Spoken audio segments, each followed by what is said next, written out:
Flatten Your Fear Summit. This is all about getting you past those fears that are holding you back, keeping you from your purpose, keeping you from your destiny. And today we've got somebody awesome to talk to you. Kadi Cole, welcome to the summit. Thank you so much, Elizabeth. It's really a pleasure to be here. I'm excited to talk about this together.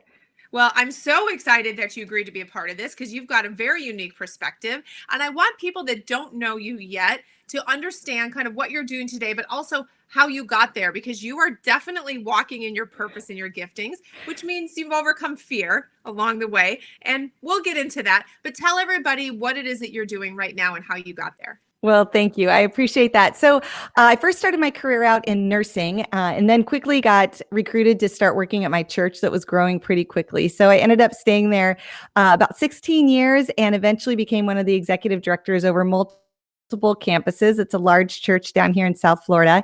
And then a few years ago, I started my own leadership consulting practice. I work with businesses and nonprofit organizations and churches, helping them maximize their strategies, build their leadership development programs. So how did you end up getting into that? Because you started in healthcare and you must have had a sense you were supposed to do something else. Go back with us a little bit, because I think everyone's curious when someone makes a shift like that, how you knew you were supposed to be doing something else, or it was the time for you to walk in those gifts. So take us back to that. Sure, that's a great question. I think for me, I never necessarily felt like I had a specific ambition that I needed to fulfill. I think some people have that. I want to be a doctor, or I want to be a pastor, or I want to, write and speak. I've never felt an ambition to do one thing in particular. I've always felt very called to serve people and very called to help people take their next step, whatever that is. So when I was in college, nursing was a great choice for me. I grew up in a faith tradition. I wanted to serve people. I was really good at science. And so that seemed like a great way to do that. Then as I was working in nursing, it was very fulfilling, but I got an opportunity to work at a university running a health center. And so that, again, was a way for me to serve people and help them take their next step in their development, next step in their health. And then while I was there, started a counseling center, started a leadership development program. And then I got recruited by my church. So I did the same thing. And then I started my own company. So I did the same thing. So I've always been about those pieces, and God seems to open doors for me to use those in different ways. I love to learn and to grow. So I always love a challenge. So a new opportunity is always super exciting for me. But the book and this latest topic really came about because I was consulting several big IT companies and several really large churches that were trying to reach some strategic goals, really fulfill the mission that they felt like their organization or business had, but they were lacking enough qualified leaders. And as we did a real good leadership assessment, we found out that they actually had a lot of great talent, but not all their talent was moving forward.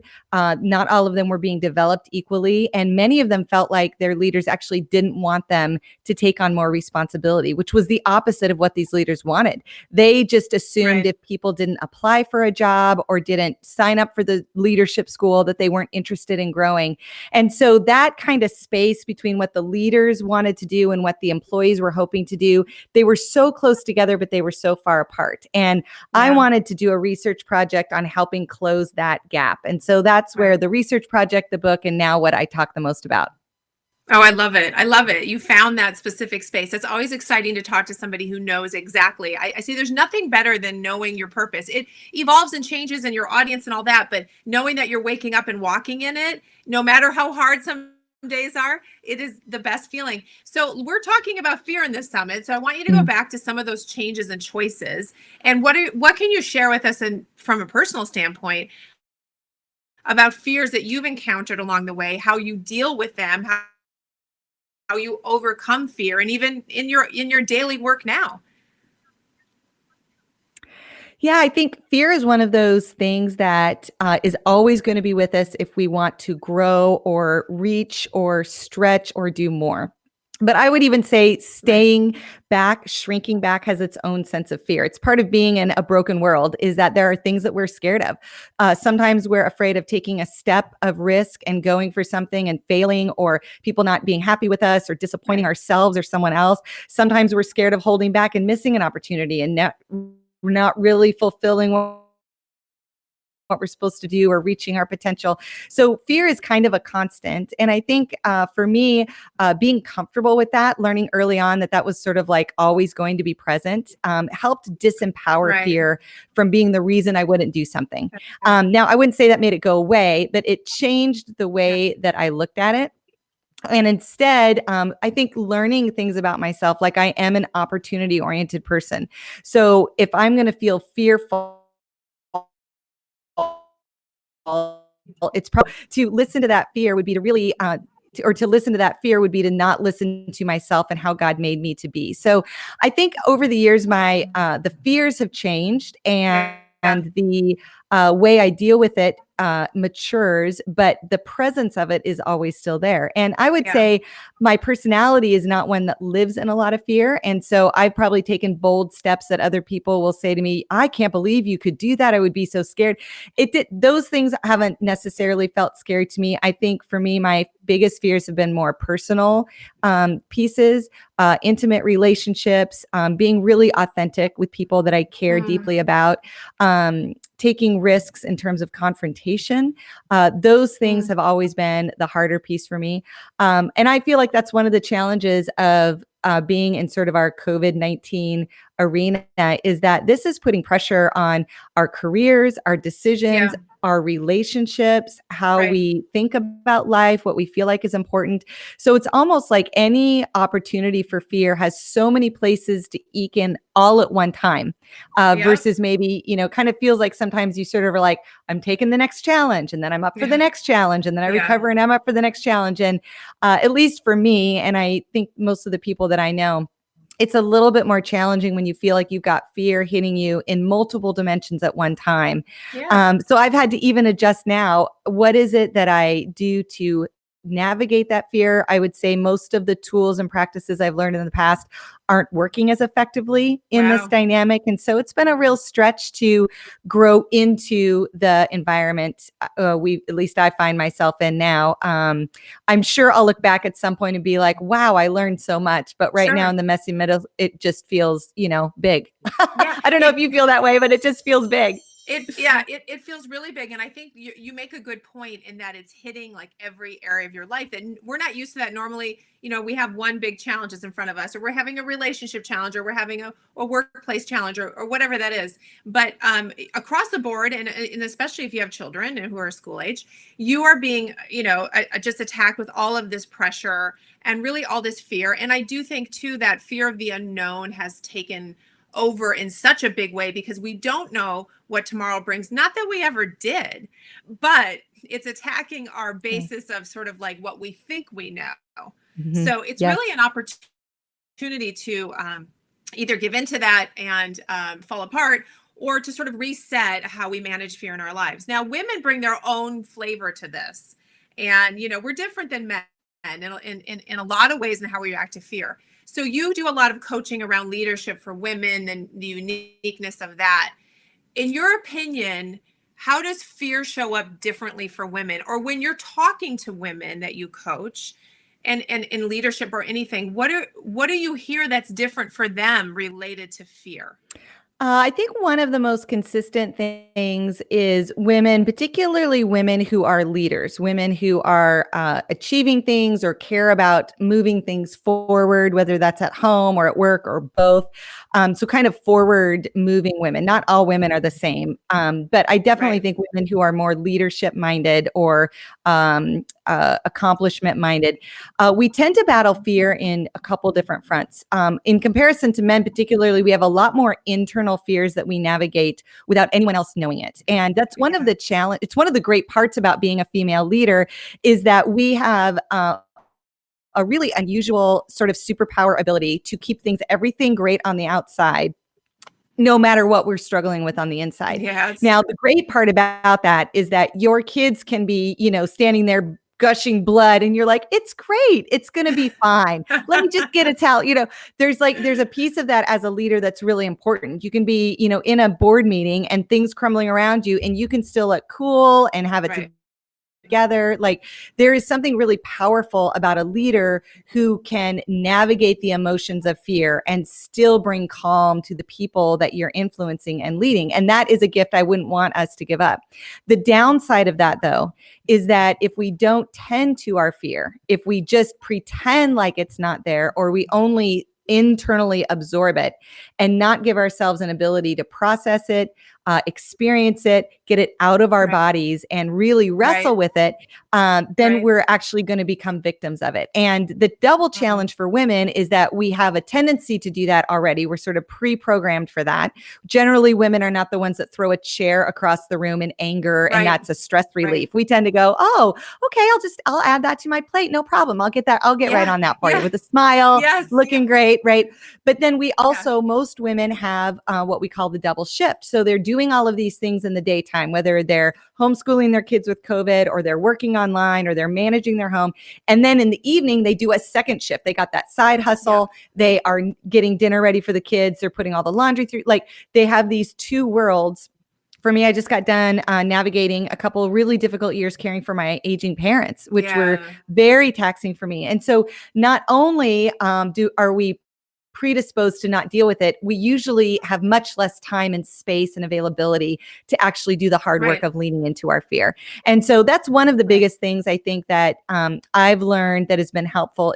I consider it very similar to the grief process. If anyone has lost someone close to them or had to navigate a loss of a job or something that's very deep and very emotional, one of the most important things we tell people is when you're grieving, you have to set aside space to actually work the process of grief, because you either, sort of pay the price for that now, or grief will come back and ask for that time plus interest. So you either set a few weeks aside now to be a little in the dumps and work through it, or 3 years from now, you're going to have an ulcer and have to be in the hospital and still work through the grief process. So I find fear is the exact same way, that if I try to, there is kind of a suck it up and get going piece to it. But if you've got real deep fear, real big anxieties, if there are a lot of things hitting you at the same time, we have to give ourselves space to process it, because emotions like fear are our gift. They're God's warning sign that something is incongruent internally. Now, I would say when our emotions flare up, whatever the emotion, fear, anger, hurt, sadness, disbelief, denial, any of those things flare up, we have to listen that is a warning signal. It's like a little light on the dashboard flashing. We can't trust the volume, however. Sometimes I have huge fear over something very small. The fear is there to tell me to take a look at it, but the volume cannot be trusted. So if you're like me, I grew up in... You gotta say that again. You gotta say that again. No, so I was saying... So good. I just say it again. Having those big emotions is like a warning light telling us to pay attention to something, but the loudness of it or the brightness of the light is what can't be trusted. We used to kind of say to people when we were trying to help them overcome things that we can't trust our feelings, right? You want facts over feelings or truth over feelings. And although I agree with that, I don't agree with that fully, because our feelings are actually the indicator that we're missing a truth or that we're missing some reality, but you just can't trust the volume or the intensity. So if you think of like when you were a teenager and had a crush on someone and you're like, I'm totally marrying this person, right? The feelings are letting you know there's something there, but you can't trust the amount of love you feel. You've maybe not even had a conversation with this person, right? But the feeling is real. You should do something with the feeling. You just shouldn't like go propose to someone. So it's the same kind of thing with the negative emotions. So they're there for our benefit. They're there to be enjoyed. They're there to teach us. We have to pay attention, but we just don't need to service the full intensity of it. We have to use all sides of our brain to do that. Yeah, that's really good advice. That's amazing advice, the way that you differentiate that. So growing up, do you feel like, and I don't know about your parents, but do you feel like we're given these tools of how to manage fear? I mean, in general, are these conversations taking place? Because I'm hearing now all these great things from experts, of, all these great ideas, even what you just said now. And I'm thinking to myself, did I hear all of this growing up? How did we look at fear? Because fear is inevitable. It's not something that we think we're going to avoid or that we naturally know how to deal with. It's part of the process. And I'm not sure that we're given the tools that we need when we're younger to deal with fear. What is your opinion on that? I think my opinion is we all have a different journey growing up. Some of us had to really overcome fear early on. And so that's a skill set we have a lot of maturity around and can offer a lot of Yeah. help. Others of us came through emotions that were very different. Maybe it was a lot of hurt or a lot of shame or a lot of bullying, or right. We all have a different journey. And so even though the tools are there, until we have a need for the tool, we're not ready to pick them up. I think what we're seeing now is that many people, almost everyone has the need for some tools around fear. And so we're seeing the need for it. And, my hope is those people out there who have been journeying it and working on it the longest, that's who God uses, right? He uses our trials to bring comfort and help to other people. That's why when you face a trial, it's not worth it to want to write a book about that other topic. He wants us to use the topic we've wrestled through because we're the ones who went this way and other people don't know how to get there. And so we all help each other move forward when the time is right. Yeah, and that's the whole, why go through something if you can't help somebody with it? And when somebody says I've been there, I mean there's nothing better than that, to be able to talk to somebody like that. So this is using it for his purposes. Now when it comes to women in leadership, I had a big corporate career before I became an entrepreneur, so I understand to a degree what holds us back. I've seen a lot of women hold themselves back because of fear. You see that, right? You see them not step into their talents, not step into their gifts. Why are men not usually as held back by fear? I know you can't say that across the board, but in my experience, they aren't quite as held back by the fears that women are held back for in that environment. Mm-hmm. Yeah, I think one of the biggest reasons we find, every personality is different. We've all grown up in different communities and families of origin. So we all carry those kinds of things with us. For the most part, the research points to the fact that women in today's day and age, really, even my age, I'm in my 40s, I grew up in an environment that didn't know how to affirm my gifts the same way it knew how to affirm the gifts of maybe my friends who were guys. There was a lot of bias around leadership, around potential. Even though I got really good grades in school, I wasn't necessarily told you're going to go be a CEO, or I can't wait for you to start your own company one day. And no one was trying to put me down. I had very few experiences, and most women who are successful have very few experiences of someone saying to them, you'll be nothing, you'll never amount to anything. But they also didn't have anyone saying there is something about you that is going to really rock the world one day. When you get an open door, you got to walk through it because you can do anything you want to do. Very few of us had that. In fact, the research in the last couple of years has actually said the greatest indicator of a woman who grows in leadership faster than her peers is a dad who spoke leadership over her. It's the role of her father. If her dad was a leader and saw leadership in her, she skyrockets past the normal averages of advancement. So the ability for us to speak vision and potential and leadership over one another is really huge. Our biases as a culture, generally speaking, just didn't see those in women. In fact, many times those attributes in women look differently in immaturity than they do in men. So I remember having some young guy interns, and I was in a church environment. So we always had guy interns because they're always going to be pastors. And this is my whole growing up, and immaturity. This is my own theory. So this isn't research based. This is my own anecdotal theory on this. When guys are young, mostly their leadership immaturity is kind of cocky. There's a lot of ego. Most of them at 19, after their first year of college, are coming to the church and they're telling the senior pastor what he should be preaching on. He tells the worship leader what he should do differently. He can't figure out why he's not in charge of everything. And I'm that's so cute. And you're going to get so, bombarded in your first job when we aren't telling you how awesome you are. So it's kind of endearing to me because I've seen so many men grow from that into maturity and really have some incredible leadership and impact on people's lives and the world. But when a young female leader comes across, her immature leadership looks totally different. It's kind of naggy. It's sort of loud and bossy. They tend to explain themselves multiple times. So it just feels like they talk forever and really come across really condescending. They overwork. They're perfectionists. They're very demanding of themselves and other people. They're quick to criticize and fix minute things that don't really matter. Now, I know because I was that person, and I probably am in some ways. And so when I see that in another woman, I actually get irritated by it too, because I don't think it's cute. I don't think it's endearing. I find it annoying. Well, our cultures find it annoying. And so a young female leader that's at the same place as her male counterpart, one has sort of a sweet, endearing moment, and one gets put into a different box because she's really not leadership material. Those kinds of practices are really keeping women back. And so part of it is our job as leaders is to learn this, observe, challenge our own biases. Like, I'm amazed in the research how many biases I had against female leaders, about myself, about my fellow women. And so we all have to do a better job challenging our assumptions about ourselves, about other people. And that's one of the biggest things for women, is that we carry these messages about ourselves. So when we have to step into a leadership opportunity, and now we're all stepping into them all the time. That's right. It's called our sticky floor. It's not necessarily just those things that people told us, but because we've heard many of those things, we actually, our feet get stuck to the floor, and it keeps us from having confidence. It keeps us from thinking we're going to be able to figure it out. It keeps us from taking a risk. And the opposite of stepping into a challenge, taking a risk, feeling confident, is fear.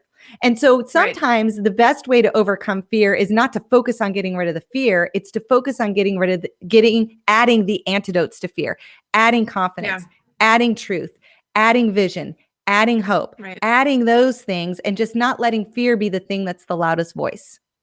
Yeah, I love that. So a woman, especially at that point in her career, really needs to seek out mentors and other people that will help deposit that into her, right? The antidotes to fear, the opposite of what fear is. Fear is designed to keep us small. So if she's got this constant voice in her head that says, and I remember that kind of from my corporate days, like, shut up and sit down, you're too loud, you're too bossy, you're too whatever. And you're too much of everything. Yes. Too much of everything. You're too much. Isn't that one that we see a lot? You're too much. Isn't that interesting?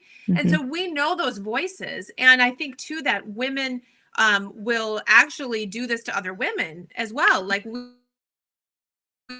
like you said, you found you have bias yourself, you didn't realize, and women aren't necessarily picking each other up in that scenario, right? It's we're not necessarily doing that like we should be, but finding we all replicate what was given to us. Yes. We replicate what was given to us. So if we didn't receive it, it's hard to pass it on. And so, but we get to be the generation that stops it. I think that's the powerful piece, is that when we can, instead of wishing we had more, we can seek it, but we all have the capacity to stop it here and be different from us down. That's what I think our real potential is right now. Yeah. And I definitely, I want to honor the women that have gone before, because, we're talking, decades of them trying to create these spaces that didn't exist, and not having people to help them with that. I think the sticky floor is interesting, though. That's a really good analogy, because we sort of want to blame it on a glass ceiling, but we got to look inside and say, what are we not conquering? It is up to us to conquer our fears. Every time that you do something new in your business, you likely come up against some fear, right? Whether that's, I haven't done this before, or I'm not sure if I can stretch myself. It's a constant, is it not? In some way, it's not always super loud, but isn't it a constant? Oh, absolutely. Well, because anytime you're actually moving forward, you're doing something new, because we haven't done these things before. One of the most helpful tricks I've learned with that is to shift the dialogue in my head from what if this happens? So what if I try to write a second book and it's not as good as the first one? What if I put this video out there and no one likes it? What if I go consult for this organization that I don't know much about, and I've never done something in that industry? What if I totally flop? What if I say something that actually ruins my reputation everywhere? What if it sinks the company? Like, all these what ifs. And the trick that my counselor taught me one time, which has just been so helpful, is to change each of those what if statements to an even if statement.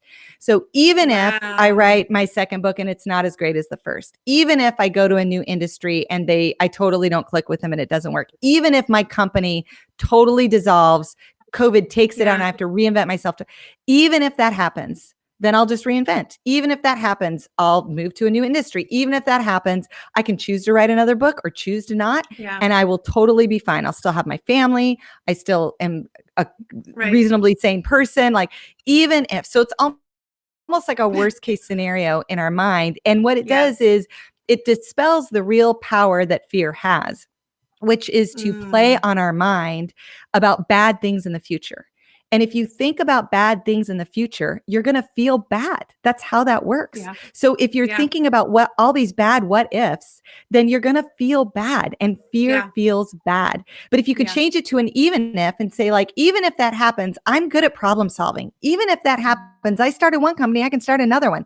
Even if that happens, I've always landed on my feet eventually. Even if that happens, I'll go live in my mom's basement. Like, If I even have to. if, Yeah. then I get to start thinking about more positive things, and fear loses its hold on that kind of internal, dark, scary place of the future that's bad. Instead, I can see a future that has possibilities. Even if they're not my dreams come true, it's not devastation. And that difference makes all the difference. That is an awesome tool, because I've heard a lot of people say go to the worst case scenario to sort of strip it of its power. But that's the first time I've heard someone say change the verbiage, not what Mm. if, even if, and that is a powerful shift. And then all of a sudden, well, okay, so it's not just what if, it's even if. I feel even built up by that, and it's interesting because the fear, like you said, of the unknown, but faith is also of the unknown. I mean, there are two Mhm. choices.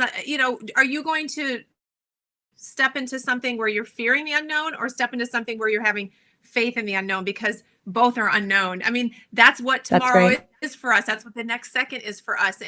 And there's so many gems you've given in terms of just choices and just pivots in the way that we think about things. The glass ceiling versus a sticky floor. I mean, this is stuff that is very, very helpful. I love it. And that, the even if, I'm going to use that. And I think, for those of us that are parents, what a great tool to give our kids at an early age. What an amazing tool for them to switch. Because have you ever talked to your child and you want to take away that fear of the what ifs for them, but you can't, because they have to go through these things in life. But to give them the tool to say, but even if, is powerful. Yes. So that got me really excited. I love that. One of the things that can be That's helpful, awesome. because fear is an unknown thing, but the greatest indicator of future performance is past performance. And so, Yes. whether we're speaking with our kids, people on our team, or speaking to ourselves, when we change it Yes. to that even if statement, what we're doing is we're reaching into the recesses of our memory, and we're saying, I am a problem solver. I can think on my Mhm. feet. I know how to reinvent. And so sometimes when you're having the hardest time, or like with your child, if you're trying to help them, it's you have the power to speak and remind them of who they actually are. And I would Yes. say the faith, that's where faith is, right? It's the faith that who I've been in the past is who I can be in the future, because God is the Yeah. same yesterday, today, and forever. And He's Yeah. made us to be who we are. He will show up and help us. Yeah. I think sometimes it's easy for people to feel like they go from fear to faith, but they make up all these dreams. It's really not faith. It's more like magical thinking. And they have Yeah. these big dreams of abundance and extra and all these things. And Right. when those don't come true, they feel disappointed. But the Yeah. reality is, if we can focus on the things that faith is really built on, which is God's character and who He made us to be and how He's shown up in the past. This is why we have the Old Testament. All the stories of Yes. how God shows up gives us faith to move Yes. forward, that not that we're so awesome, but God is going to show up in it, and we are going to probably Yes. encounter Him just like we have before. That's Lord in faith. Yeah, and the fact that you recognize and you say to yourself, he's shown up for me before, and he has. I mean, each one of us can say that he's shown up for us. There's not a single person who, if they're willing to be honest, that they can't look back and see that. And we have to, that's why he told the Israelites to put up stones of remembrance, right? We remember that he was there and that he came through. So you're right. That will help us when we face those daunting fears. This is so good. I love all of this. I could talk to you about this for so long, and it's so interwoven in leadership. And you think when someone does something for a living that it's disconnected sometimes from these things, but it's not. All of this is all together in how we see ourselves, how we show up, what our purpose is, how we use tools on the job, at home, to overcome fear. And so we can really have the best possible life. So I want people to know how they can interact with you more. Obviously, they can get your book, but tell us what you're doing online. They should hook up with you on social media. I know I've seen you on a few podcasts, so just tell us where Kadi is so we can find Kadi. Yeah, thank you. So the easiest way to find me is at my website, kadicole.com, Kadicole. I've got several resources there if you want to reach chat and interact. That's a possibility. My book, Developing Female Leaders, is a great way to hear some of my story, some of the research that I've been working on. And then I am on all the socials. So any podcasts or activities or new programs I have coming out, Instagram and Facebook are the main places that I hang out. You can catch up with me there too. Yeah, that's great. You have so much to offer, and I love that you do a lot based in research. And there are people that that are drawn to that, right? Because they want more facts, behind all of these ideas. But you have an amazing space that you are in, and obviously walking in your purpose. So that's awesome, Kadi. I thank you so much for joining me today. We had a few technical glitches, but we pushed through because we made it. Yeah, we made it. Right. We have a message to get to people. We have people to help, and you have helped someone today, and that's what it's all about. So thank you, Kadi, so much for your time. Thank you so much. And thank you for all that you're doing to help people. I really appreciate it. Absolutely. We will talk again. Thanks, Kadi.